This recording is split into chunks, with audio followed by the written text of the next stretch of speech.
ঢেউ বুঝি এত সুন্দর হয়, এত সুন্দর। এই সৌন্দর্যকে আমি কি নাম দেব? এত সুন্দর ঢেউ।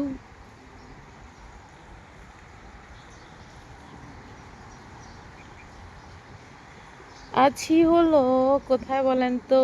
শেখ জায়েদ মসজিদ, আবু ধাবি। শেখ জায়েদ মসজিদের সামনে এই রকম সুন্দর করে পানি ঢেউ খেলে যাচ্ছে।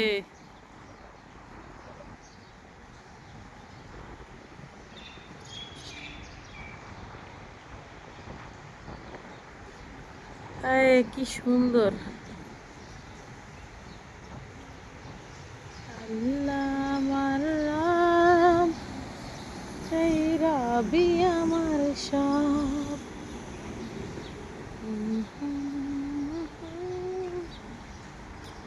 এত সুন্দর ঢেউ দেখেছেন? একদম স্থির করে আমি দেই, দেখেন কি সুন্দর ঢেউ। কি বলবো, কি বলবো, এত সুন্দর কিভাবে হয়? টাইলসগুলো এত সুন্দর করে বসাইছে যে এই ঢেউগুলা মানে মাথা নষ্ট করে দিচ্ছে পুরা।